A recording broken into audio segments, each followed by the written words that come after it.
Good morning बच्चों, आप सभी का स्वागत है वेदांत क्लासेस अजमेर में। बच्चों, हमारा टारगेट है एसएससी जीडी। तो आज हम देखेंगे प्रीवियस ईयर के क्वेश्चन के सॉल्यूशन जो कि आपके गत वर्ष की परीक्षाओं में आए थे। उन क्वेश्चनों को अब हम सॉल्व करेंगे और देखेंगे किस तरीके का पैटर्न आता है और उन्हें किस तरीके से हैंडल किया जाता है उन क्वेश्चनों को। ठीक है, तो अब हम शुरुआत करते हैं क्लास की। सबसे पहले एक मोटिवेशन कोट जो आपके लिए बनाया गया है। जा लकीरों को दिखा क्या जोर है बाजू होता है, हिम्मत मर्दा अगर तो संग खुदा भी होता है, और जा जमाने को दिखा दे खुद में दम क्या होता है। ठीक है, तो सबसे पहला क्वेश्चन क्या दिया है कि जब किसी वस्तु के विक्रय मूल्य को इतना बढ़ा दिया जाए, कितना बढ़ा दिया जाए, 164 बढ़ा दिया जाए, तो 12% की हानि की बजाय उसे क्या होने वाला है, 8.5% का लाभ। अब इधर देखो, 12% की हानि और 8.5% का लाभ। इसका मतलब क्या है कि पहले तो आप इसको हानि को कवर करोगे और फिर लाभ तक पहुंचोगे, तो इन दोनों का डिफरेंस कितना हुआ, 20.5। अब ये डिफरेंस कैसा आया, हानि और लाभ को जब भी उनके बीच का अंतर निकालोगे तो क्या होता है बेटा, एडिशन होता है। ठीक है, तो किसके बराबर हो गया, 20.8% के बराबर। इसका मतलब 164 किसके बराबर हुआ, 20.5 के बराबर। ठीक है, 20.5 के बराबर हो गया। और क्रय मूल्य को हम क्या मानते हैं, हमेशा 100, क्योंकि 164 बिलोंग करता है 20.5% को। तो 100% किसको डिनोट करेगा, आप इसको काटोगे, आपका आंसर आएगा 8 और इसका आंसर 800। ठीक है, तो इस वाले का सॉल्यूशन का आंसर क्या होगा, 800 होगा। ठीक है, चलो नेक्स्ट क्वेश्चन पे आते हैं। नेक्स्ट क्वेश्चन क्या कहता है, एक व्यवसायी ने किसी वस्तु का मूल्य इस प्रकार अंकित किया, इस प्रकार अंकित किया कि उसे उस वस्तु के क्रय मूल्य पर कितना लाभ हो रहा है, 28%, उसे 28% का प्रॉफिट हो रहा है। ठीक, इसे अंकित मूल्य पर 15% की छूट पर बेच दिया। डिस्काउंट कितने का दिया, 15% का डिस्काउंट दे दिया। ठीक है, तो उसका वास्तविक लाभ प्रतिशत क्या हुआ है। देखो, सबसे पहले आप ये समझो। देखो, अंकित मूल्य क्या होता है, अंकित मूल्य ये होता है कि कभी भी हम एमआरपी पे कोई चीज खरीदते हैं, तो दरअसल वो उसका अंकित मूल्य होता है। जो एमआरपी होती है, मार्क प्राइस होता है, वो उसका अंकित मूल्य होता है। ठीक है, और उसको जब मैं डिस्काउंट पे बेचूंगा, एमआरपी से डिस्काउंट में जब बेचूंगा, तो वो क्या होगा, सेलिंग प्राइस होगा, विक्रय मूल्य होगा। एक बात बताइए, कभी भी आप जब किसी भी चीजों को लेते हो तो वो मार्क प्राइस पे थोड़ी ना बिकती है, एमआरपी पे नहीं बिकती ना, उससे कम में बिकती है। तो वो क्या हो गया, जिस चीज पे वो बिकी वो होगी सेलिंग प्राइस, और जो उस पर अंकित है वो क्या हो गया, मार्क प्राइस। इसका मतलब अंकित मूल्य। तो मार्क प्राइस एमपी से शो करेंगे, इसका मतलब होता है अंकित मूल्य, अंकित मूल्य। ठीक है, और सेलिंग प्राइस एसपी, इसका मतलब हो गया विक्रय मूल्य, विक्रय मूल्य। ठीक, तो अब हम ये देखेंगे कि उसने कितना बढ़ाया मार्क प्राइस। पहले उसने बढ़ा दिया मार्क प्राइस कितना, 28%। मानो कोई वस्तु थी 100 रुपए की, तो वो अंकित कितना कर रहा है, 28% बढ़ाकर, तो अंकित कितना कर रहा है, 180, 128। तो एमपी कितना हुआ, 128। तो ये क्या हो गया, ये हो गया सीपी। ठीक है, उसके बाद उसने क्या करा है, उसके बाद उसने अंकित मूल्य पर कितना डिस्काउंट दे दिया, 15% का डिस्काउंट दे दिया। इसका मतलब इस पर 15% का डिस्काउंट दूंगा, तो इसका 15% लेस करूंगा ना, तो ये कितने प्रतिशत हो जाएगा, 85% हो जाएगा। बात समझ में आई, अगर इसको 15% लेस किया जाए तो 85 होगा। अब इसको हम काट लेंगे, इसको हम काटा 17। ठीक है, इसको 2 से काट दो, 6 और 4। ठीक, इसको फिर आप अगर मल्टीप्लाई करोगे तो आपका आंसर आएगा 108.8। अब ये देखो, आपने था कितना, 100, बेचा कितने में आपने, आपने बेचा कितने में, 108.8 में। तो बेटा कितना प्रॉफिट हुआ आपको, कितना हो गया, 8.8 का। क्या बात समझ में आई, तो इसका आंसर क्या होगा, राइट आंसर होगा आपके पास 8.8। ठीक है, अब इस क्वेश्चन को करने का दूसरा तरीका भी है। दूसरा तरीका ये कहता है, ये चीज सुनी है आपने, plus minus x plus minus y plus minus x y upon 100, ये फॉर्मूला होता है। इसको बोलते हैं सक्सेसिव परसेंटेज फॉर्मूला। ओके, तो अगर इसकी जगह वैल्यू में रखता,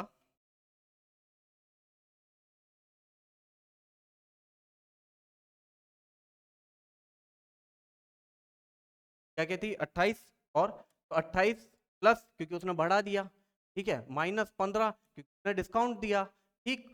अब plus minus 20, sorry 28 15 divide by 100, ठीक है। अब प्लस माइनस क्या होता है, माइनस होता है, तो यहाँ क्या आएगा, यहाँ पर आएगा आपका माइनस, ठीक है। अब आप इसको काटोगे तो कितना होगा 20 और ये 3, आप इससे इसको काटो 10 14 14 3 42, तो ये कितना हो जाएगा 4.2। अब आप इसको अगर ऐड करोगे, इसको काटोगे तो कितना 28 में से अगर 15 जाएगा कितना बचेगा, 13 बचेगा, वो भी किसका बचेगा, प्लस का, और ये आएगा माइनस का। आंसर क्या आ जाएगा 8.8, वो भी किसका, प्लस का। तो बात समझे, इस फॉर्मूले से भी आप यूज कर सकते हो। फॉर्मूला क्या था, plus minus x plus minus y plus minus x y upon 100। Okay, चलो नेक्स्ट क्वेश्चन करते हैं। नेक्स्ट क्वेश्चन क्या बोल रहा है, एक दुकानदार ने 150 पेन कितने में खरीदे, 1200 की दर में खरीद दिए। उसने 180 पेन कितने में बेचे, इतने में बेचे। शुद्ध लाभ व हानि प्रतिशत बतानी है। एक बात बताओ, कितने पेन खरीदे उसने पेन खरीदे 150, ठीक है, कितने रुपए में खरीदे बेटा, 1200 रुपए में। तो यहाँ से एक पेन का मूल्य आ जाएगा कि मैंने कितने में खरीदे। तो बेटा इसको यहाँ से ये काटा हमने, 15 अट्ठे तो 8 रुपए एक पेन का मूल्य आ गया। आ जाओ, कितने में बेचा उसने, 160, कितने पेन बेच दिए, 180 पेन बेचे, एक जीरो से एक जीरो गया, ठीक है। इसको काटता तो कितनी बार जाता ये, इसको काटो 9 से काट लो, 2, ठीक है, 9 से काटता इसको तो कितना आता, 9 एकम 9 और ये 8 72, आप इसको काटते कितना आएगा 9। तो सोचो अगर मैं 8 रुपए में खरीद रहा हूँ और 9 रुपए में बेच रहा हूँ, तो कितने का लाभ हो रहा है, 1 रुपए का। 1 रुपए का लाभ हो रहा है, किस पर हो रहा है, लाभ क्या होता है, कॉस्ट प्राइस यानी आपने जितने में खरीदी चीज, और एसपी सेलिंग प्राइस यानी विक्रय मूल्य जितने में बेची। आपको लाभ किस पर होगा, ये हो गया प्रॉफिट, प्रॉफिट बटा सीपी इंटू 100, ये होता है लाभ प्रतिशत का फॉर्मूला, ठीक है। तो आपको कितना लाभ हो रहा है, एक का लाभ हो रहा है, कितने पर खरीदी थी, 8 पर, मल्टीप्लाई 100, तो इसका आंसर क्या आएगा 12.5%। अब बात समझे, 12.5%, ठीक है। अब आ जाओ, क्वेश्चन क्या बोल रहा है, ए की आय बी की आय से 70% अधिक है, ठीक है। उसके बाद सी की आय ए और बी की संयुक्त आय से 80% के बराबर है। तो देखो सबसे पहले ए की आय बी की आय से 70 अधिक है, बी की आय से, तो इसका मतलब बी की आय मान लेते 100, बी की आय से 70% अधिक है यानी इसकी होगी 170, ठीक है। उसके बाद क्या बोला है, सी की आय ए और बी की संयुक्त आय से, तो सी की आय ए और बी की संयुक्त आयु से। अब इन दोनों की संयुक्त पूछी ना, तो इन दोनों का संयुक्त कितना होगा, 270 होगा, यहां पर लिख दिया 270। इस संयुक्त आय से कितना है, 80% है, तो 270 का 80% क्या होता है, 270 का 80% आप इसको काट लीजिए, ठीक है। ये हो गया 4, ये हुआ 5, 5 से आप इसको काटेंगे कितनी बार जाएगा, 5 ये, ठीक है, 25 2 4 54, आप इसको करोगे सॉल्व तो कितना आएगा 6216, ठीक है। तो अब इसने क्या बोला है कि ए की आय सी की आय से कितना प्रतिशत कम है, ए की आय सी की आय से कितना प्रतिशत कम है, सी की आय कितनी है 216, ए की आय कितनी है 170, भाई कितना कम हो गया, अगर आप इसको माइनस करोगे तो कितना कम आएगा, ये आ जाएगा आपके पास 56, सॉरी 46, 46 आ जाएगा। कितना कम किससे, ए की आय सी की आय से, सी की आय कितनी है इंटू 100, आप इसको करोगे तो इससे काटो आएगा आपके पास आएगा 21.3 आंसर आएगा, ठीक है। इसको वैसे काटोगे तो 21.329 आएगा, लेकिन आपने क्या बोला है कि दशमलव स्थान तक निकालना है, तो आप इसको क्या ले लोगे, आप इसको ले लोगे 21.3 तक, ठीक है। चलो नेक्स्ट क्वेश्चन करते हैं। क्या बोला है, एक कार अपनी यात्रा का पहला भाग 41 किलोमीटर तय करता है, कितने मिनट में, 45 मिनट में, ठीक है। उसके बाद शेष 23 किलोमीटर कितने में तय कर रहा है, 35 मिनट में, ठीक है। कार की औसत गति मीटर प्रति सेकंड में बतानी है। तो सबसे पहले हम औसत गति का कंसेप्ट समझेंगे, ठीक है। स्पीड टाइम का ये क्वेश्चन है, इसमें देखो बच्चों औसत गति का फॉर्मूला क्या होता है, एवरेज स्पीड का फॉर्मूला, एवरेज स्पीड, इसका फॉर्मूला होता है total distance upon total time. ठीक है, यानी कुल दूरी बटा कुल समय। ठीक है, ये हो गई औसत चाल।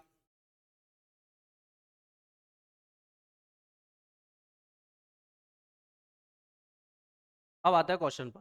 तो कुल दूरी कितनी हुई? 41 किलोमीटर ये, और 23 किलोमीटर। कुल समय कितना?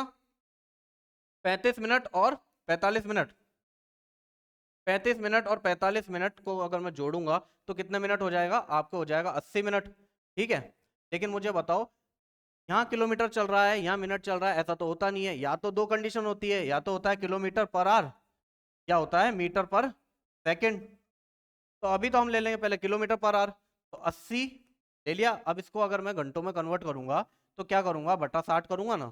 ठीक है, तो देखो इन दोनों को ऐड करो, कितना आएगा आपके पास? ये 4 हुआ, और ये 64, ये 80 यहाँ, और मल्टीप्लाई बाय 60। ठीक, थोड़ा सा और लिख देता अच्छी तरह। 4 6, इन दोनों का 80। ठीक है, और ये डिवाइड बाय 60, इसका ऊपर आ गया। ठीक है, तो ये जो स्पीड आएगी ये किस में आ रही है? किलोमीटर पर आवर में।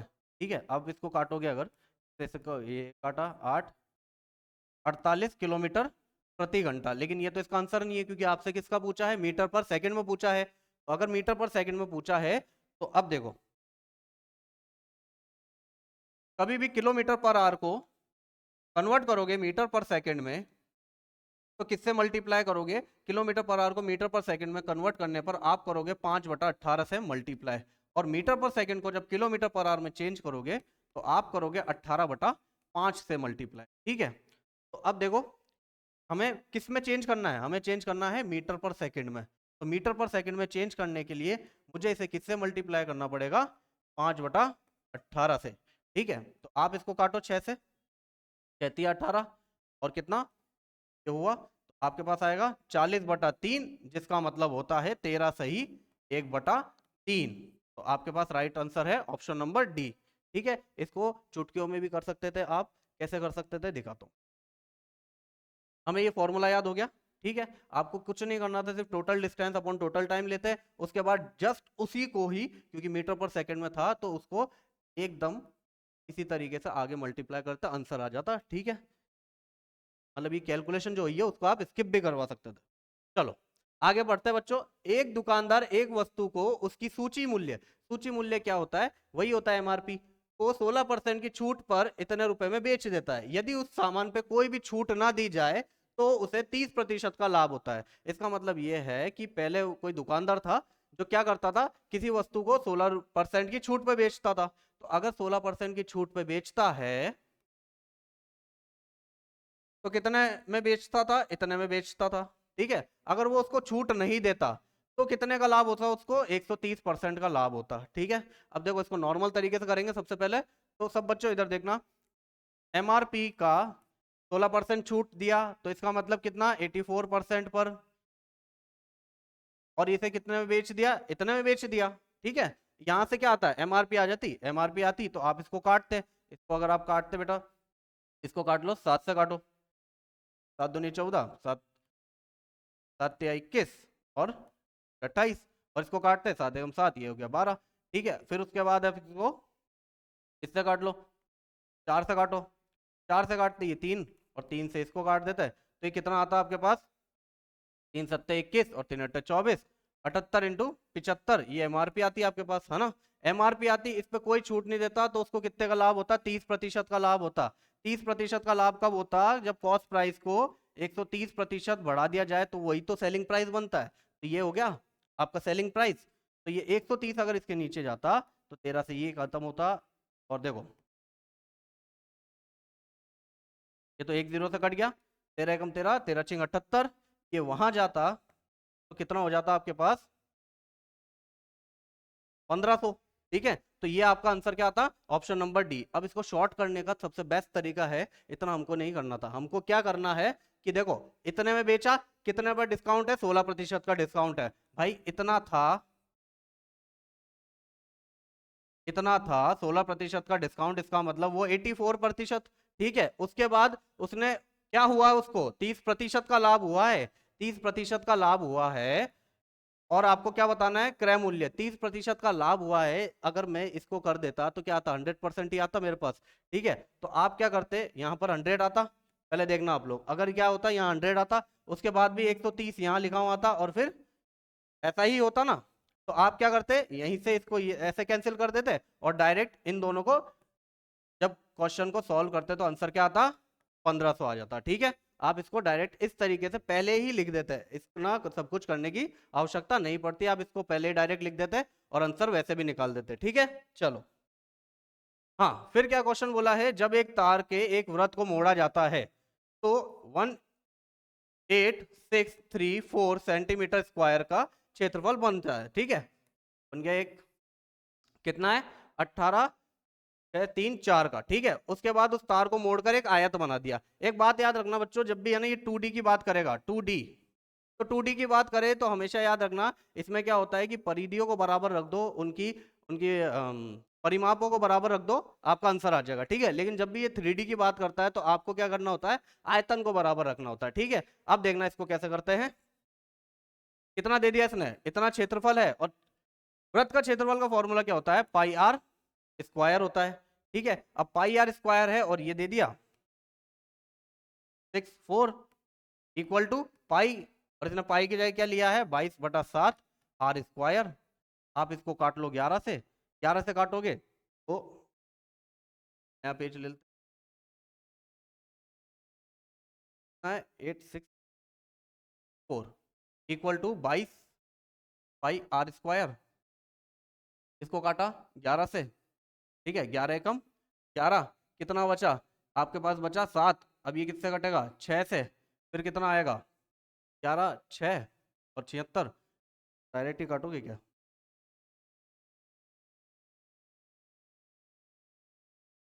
11 से काट लो इसको, पहले 2 से काट ले तो वो ज़्यादा आसान रहता, ये ज़्यादा फिर लंबा हो जाता। 863 बटा 7 आर स्क्वायर, 2 से काट लो, ये हो गया 9। ठीक है, ये हो गया 3, ये हो गया 1, ये 7। अब 11 से काटो इसको, 11 से काटता 8 5 4 44 और ये 7। ठीक है, अब ये ऊपर जाता तो देखो आर स्क्वायर, और हमें क्या चाहिए, पहले आर की वैल्यू चाहिए, आर की वैल्यू चाहिए तो इसको अंडर रूट में ले लेता। अब दरअसल अगर इसको अंडर रूट में ले लिया तो आप ये देखो ये है क्या चीज, ये है 1 2 1 और 7 मल्टीप्लाई 7, और रूट में तो इसकी आर की वैल्यू क्या आएगी, आर की वैल्यू आएगी आपके पास 11 × 7, इसका मतलब 77। ठीक है, आ गई आर की वैल्यू 77। अब आर की वैल्यू आपके पास क्या है, 77 है, आर की वैल्यू 77 है। आपको पहले इसकी परिधि निकालनी है, परिधि का फॉर्मूला क्या होता है, पाई आर 2 पाई आर होता है, 2 पाई आर किया 2 पाई, और आर कितना 77 हो गया, आपने इसको काटा 11। ठीक है, इसके बाद कितना होगा 44, और ये होगा 484। ओके, अब ये परिधि है, सोचना ये व्रत है, इसकी परिधि कितनी आ गई, 484 आ गई। अब इस परिधि को मोड़कर ही तो उसने आयत बनाया ना, इसी को आयत बनाया। मान लो तुम्हारे पास एक तार है, उसकी परिधि कितनी है 484 है, उसी को आप तार बनाओगे तो ऑब्वियस सी बात है बेटा, तो उसका जो परिमाप होगा, पैरामीटर होगा, वो इसकी परिधि के बराबर ही तो होगा। और आपको क्या दिया है देखो क्वेश्चन में कि मोड़ दिया जाता है। अब भुजाओं का अनुपात कितना दे दिया आयत का, आयत की भुजाओं का अनुपात दे दिया इसने 5:6, 5:6। ठीक है, मान लो ये लंबाई होगी, ये चौड़ाई हो गई, तो ये क्या हो जाएगी 5x प्लस 6x 2। क्यों, क्योंकि इसकी परिधि का जो फॉर्मूला होता है वो कितना होता है, 2 × लंबाई प्लस चौड़ाई। ठीक है, ये हुआ, किसके बराबर रखूंगा, इसकी परिधि के बराबर। अब ये कितना हो जाएगा 11x, यहाँ पर 2 484, आप इसको कैंसिल करोगे कितना आएगा 1 2 1, सॉरी 2 4 2 2 11 से इसको काटा, 11 से काटो कितना आएगा 2 22। तो आपका x की वैल्यू कितनी आ रही है 22, आपसे क्या पूछा गया है उसने कि लंबाई ज्ञात करो, ठीक है, और यहाँ पर लंबाई किस क्या है, लंबाई क्या है 5, लंबाई 5 है। और एक्स की वैल्यू 22 आई है, तो लंबाई 5 हुई, एक्स की वैल्यू कितनी आई है 22 आई है, तो बेटा 5 मल्टीप्लाई 22 कितना होता है 110 होता है, तो इसका राइट आंसर क्या होगा 110 होगा, ठीक है। चलो हाँ, अब ये क्या दे रहा है कि सोमू ने एक साहूकार से 60% प्रति 6 माह, क्या बोला है प्रति 6 माह, ये नहीं बोला प्रति वर्ष, ये ध्यान रखना, प्रति 6 माह पर कितने उधार लिए, आपको उधार ले लिया उसने 10,000 रुपए, ठीक है। 3 वर्ष बाद साहूकार को कितनी राशि लौटाएगा, 3 वर्ष। अच्छा अब इधर कंसेप्ट देखोगे सबके सब, सबसे पहले बात करते हैं बेटा सिंपल इंटरेस्ट की। सिंपल इंटरेस्ट में क्या फॉर्मूला आता है, P into r into t बटा 100, ठीक है, ये होता है सिंपल इंटरेस्ट। लेकिन आप ये सोचना, इसको लाइट वे में भी आप कर सकते हो, और कैसे करोगे, देखो rate of interest multiply time जो होता है ना, दरअसल यही सिंपल इंटरेस्ट होता है। कैसे होता है, मान लो मैंने 100 रुपए लिए, ठीक है, किसी से उधार लिए थे, 5% का 2 साल का ब्याज कितना होगा, सिंपल इंटरेस्ट होता है बराबर बराबर, 1 साल का 5%, 2 साल का 5 दूनी 10%, तो दिए कितने थे 100, ब्याज कितना 10%, चुकाऊंगा कितना 110, ये क्या हो गया अमाउंट हो गया। क्या बात समझ में आई, तो देखो क्या बोला था 7% 6 माह में, 6 माह इसका मतलब वो 7% बढ़ा रहा है सिर्फ 6 महीने में, तो 12 साल मतलब 12 महीने या फिर 1 साल का कितना होगा, अगर ये होता है 6 माह का है तो 1 वर्ष का कितना होगा 14%, ठीक है। और याद रखना हम लोग जो सिंपल इंटरेस्ट काउंट करते हैं, कंपाउंड इंटरेस्ट काउंट करते हैं, वो मैक्सिमम केस में हम लोग क्या करते हैं वर्ष का ही लेंगे, ठीक है। तो कितना हो गया 14%, आर कितनी आ गई 14, टी कितना है 10,000, टाइम कितना है 3 साल। आप नॉर्मली फॉर्मूला अगर लगाओगे कितने रुपए राशि लौटाओगे, तो देखो 10,000, ये तो हो गया नॉर्मल फॉर्मूला, 14% आर, टी कितना टाइम 3, इसको काटा 14 14 42, तो ये इतना ब्याज तो आप चुकाओगे, आपने कितने रुपए लिए थे पहले 10,000, और उसमें कितना और ऐड करोगे इतना, तो आंसर क्या आएगा आपके पास, इतना आ गया आंसर, ठीक है। लेकिन इसको आप दूसरे तरीके से करेंगे, देखो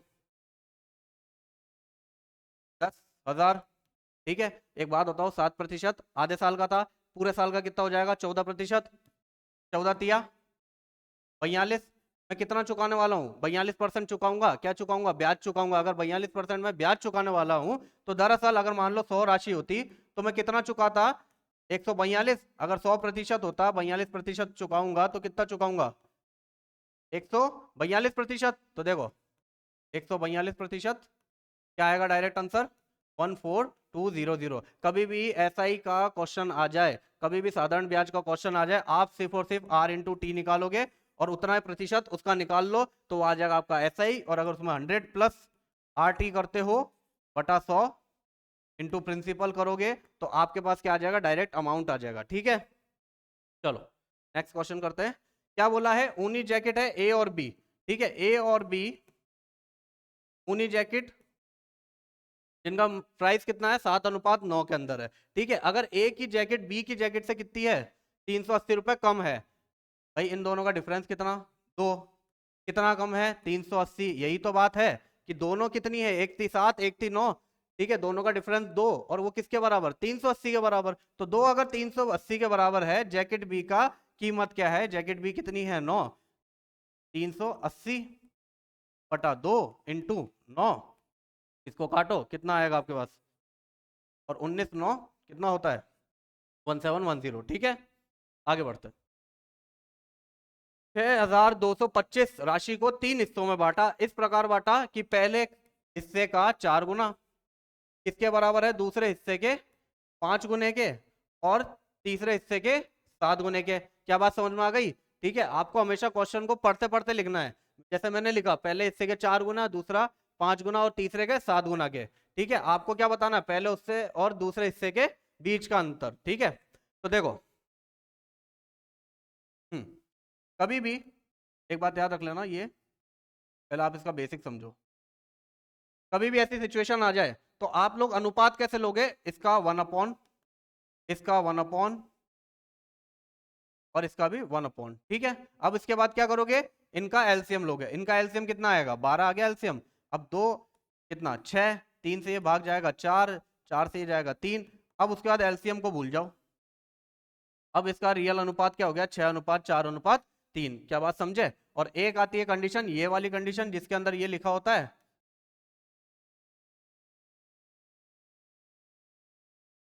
ठीक है। तो इसमें आप क्या लोगे, डायरेक्ट ही अनुपात ले लोगे इनका। क्या बात समझ गए, इसमें और इसमें डिफरेंस पता चल गया। चलो अब क्वेश्चन पे आते हैं। क्वेश्चन ने क्या बोला, ये था और क्वेश्चन ये चल रहा था, तो हम क्या करेंगे, 1/4 इक्वल टू 1/5 रेशो 1/5 रेशो 1/7। ठीक है, इसका एलसीएम अगर आप लोगे तो कितना हो जाएगा, 5 चौक 20 और ये 140। अब इससे अगर मैं काटूंगा तो कितना होगा, ये 35, फिर कितना आएगा आपके पास 28, फिर कितना आएगा आपके पास आएगा 20। ठीक है, अब इसको अगर मैं ऐड करूं तो इसका मतलब ये कितने में, कितना अनुपात है ये, अनुपात तो ये हो गया। अब अगर मैं इसको ऐड करता हूं तो कितना आएगा, देखो 2 2 4 और ये 7 और 83। ठीक है, कितना आ रहा है टोटल, 83 आ रहा है इसका। और जबकि हमारे पास टोटल कितना है, इतना है। तो 6, देखो 6225 उसको किससे डिवाइड करूंगा, 83 से डिवाइड करूंगा। ठीक है, 6225 को 83 से डिवाइड करेंगे, क्योंकि क्या करेंगे हम लोग, हिस्से में भी बांटेंगे ना, उसके टुकड़ों में बांटेंगे, तो ये इतने में बटेगा। और आप देखो उसने क्या पूछा है, पहले और दूसरे के बीच का अंतर। भाई पहले और दूसरे के बीच का अंतर है कितना, 7। तो किससे मल्टीप्लाई करूंगा, 7 से मल्टीप्लाई करूंगा। इसको आप काटो, 83 से ये कटेगा और 7 से, और इससे अच्छा ये तरीका है कि आप लोग इसमें 7 का मल्टीपल भी देख सकते हो। अगर देखोगे तो आपके पास आएगा बेटा इसका आंसर 600। ठीक है, सॉरी 600 नहीं आएगा, आपके पास इसका आंसर आ जाएगा 412। आगे देखते हैं क्या देता है कि भैया 75 लीटर का मिश्रण दूध और पानी का कितना है, 3:2 है। 75 लीटर का मिश्रण है, कितना है, दूध और पानी का अनुपात 3:2 है। मिल्क और वाटर का कितना हो गया, 3:2 हो गया। ठीक है, उसके बाद यदि अनुपात 1:2 करना है, 1:2 करना है तो कितना पानी मिलाना चाहिए।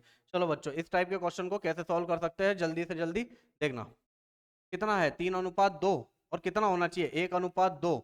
ये कितना किसका है बेटा, ये मिल्क का है, ये किसका है, वाटर का है। मुझे एक बात बताओ, इसने मिलाया क्या, पानी। इसका मतलब दूध तो स्टेबल है ना, दूध स्टेबल है क्या, यहाँ दूध स्टेबल दिख रहा है क्या, नहीं है। इसको स्टेबल करने के लिए किससे मल्टीप्लाई करूंगा, 3 से। अगर इसको 3 से मल्टीप्लाई कर दिया तो क्या हो जाएगा, ये 3:6। और पहले कितना था, ये 3:2 हो गया स्टेबल, स्टेबल हो गया ना। कितना बड़ा है ये, 2 से 6 हो गया, कितना बढ़ गया, 4 बढ़ गया। ठीक है, और पहले कितना था, ये 3 और 2, इन दोनों का एडिशन कितना होगा, 5। और यहाँ पर टोटल क्वांटिटी कितनी दे दी, 75। इसका मतलब 75 किसके बराबर हो गया, 75 बराबर हो गया 5 के। और मल्टीप्लाई ये आप इसको काटोगे कितना आएगा, 15, 15 चौक 60। तो इसका राइट आंसर 60। ठीक है, चलो क्या दे दिया, यदि 3 संख्याएं, कितनी है, 3 संख्याएं हैं जिनका अनुपात में क्या दे दी, 3:5:7। इनका एलसीएम इसने दे दिया 2415। ठीक है, तो आपसे पूछा है पहली संख्या और दूसरी संख्या के बीच का अंतर कितना होगा। ठीक, देखो एलसीएम, हाँ थोड़ा सा इसमें कुछ प्रॉब्लम है शायद, हो गया। ठीक है ठीक है ठीक है ना।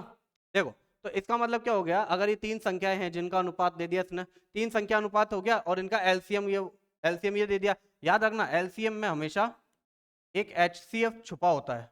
ठीक है, और मल्टीप्लाई रेशो, जो एलसीएम होता है वो क्या होता है, एचसीएफ इंटू मल्टीप्लाई रेशो।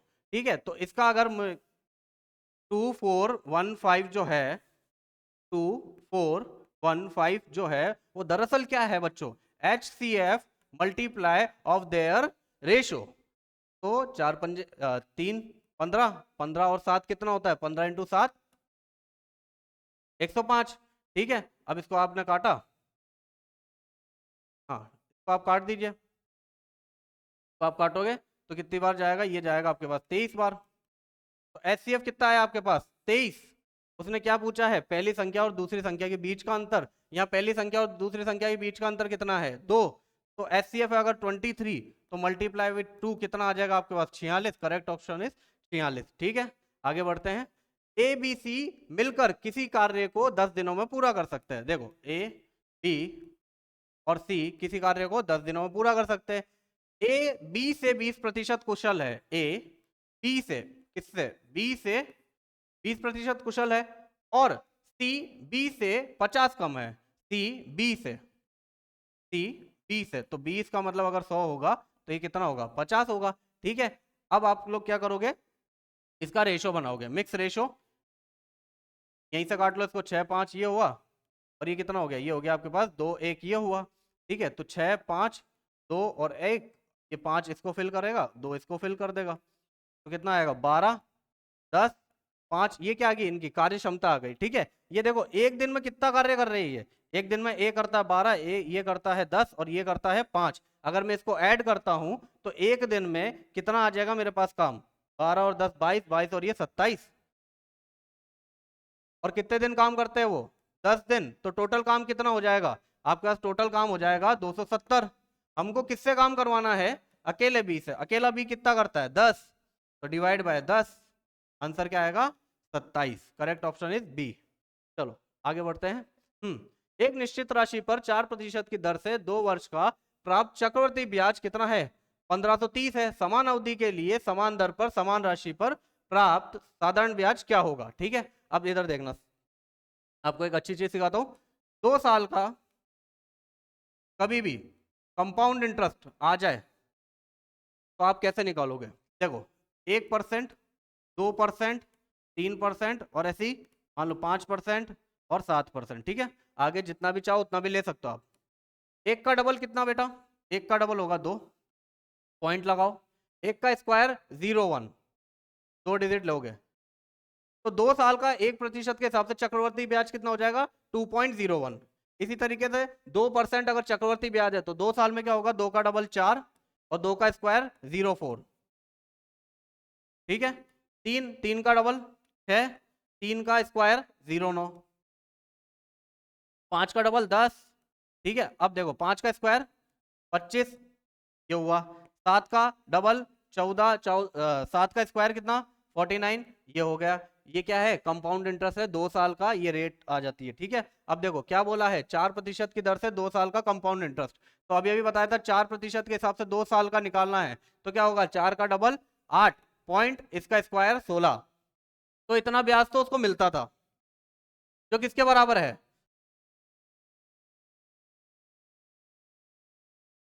1530 के बराबर है। ये आपको क्या निकालना है, समान राशि पर साधारण ब्याज। अब देखो जब साधारण ब्याज आता तो मैंने अभी अभी बताया था साधारण ब्याज क्या होता है, इक्वल होता है। 4% अगर 1 वर्ष पे मिल रहा है तो 2 वर्ष पे कितना मिलेगा 8% मिलेगा। ठीक है, अब आप इसको काटो, ये पॉइंट लगा लो, ऊपर लगा लो 2। ठीक है, ये कितना हो गया, ये हुआ आपके पास इतना। आप इसको काटोगे कितना आएगा आपके पास आंसर 15, और ये आंसर आ गया करेक्ट ऑप्शन 1500। ओके चलो, हाँ तो लास्ट क्वेश्चन ये रहा आपकी स्क्रीन पर। साधारण ब्याज की एक निश्चित दर पर कोई राशि 7% पर अपना आपका 70 अधिक हो जाती है, 70 अधिक हो जाती है तो 3 वर्ष में समान ब्याज की दर पर 8% का प्राप्त चक्रवर्ती ब्याज ज्ञात करना है। ठीक है, अब मेरे को एक बात बताओ, 70% पे 7 वर्ष में हो जाती है ना। अब देखना 70% अधिक हो रही है, इसका मतलब क्या है, मुझे ब्याज कितना मिल गया 70%। अगर 100 रुपए में जमा कराता हूं तो ब्याज कितना मिलता है 70 रुपए मिलेगा। अगर 100% जमा कराया तो 70% मिलेगा। किस वर्ष पे 7 वर्ष पे। तो आप सभी को पता है, देखो सिंपल इंटरेस्ट जो होता है वो क्या होता है P into r into t होता है बटा 100। ठीक, अब मैं मान लेता हूं कि मैंने तो जमा ही 100 रुपए कराया। अब 170% अधिक कब मिलेगा, जब मुझे 70% का ब्याज मिलेगा। तो मैंने मान लेता हूँ ब्याज कितना मिला 70 रुपए। आर रेट ऑफ इंटरेस्ट मुझे नहीं पता, टाइम कितने टाइम में मिला है, उसने क्या बोला था कि टाइम कितना 7 वर्ष, तो 7 वर्ष डिवाइड बाय 100। बेटा इसको इससे काटोगे ये गया तो कितना आएगा, आर कितना हो जाएगा 10। अब आपको क्या बताना है 10 अगर ये हो गया, ठीक है, रेट आ गया हमारे पास 10%। 3 वर्ष पे समान ब्याज की दर से 800 के प्राप्त चक्रवर्ती ब्याज क्या होगा। अब इधर देखो, आपको चक्रवर्ती ब्याज निकालने का सबसे बेस्ट तरीका बताता हूं।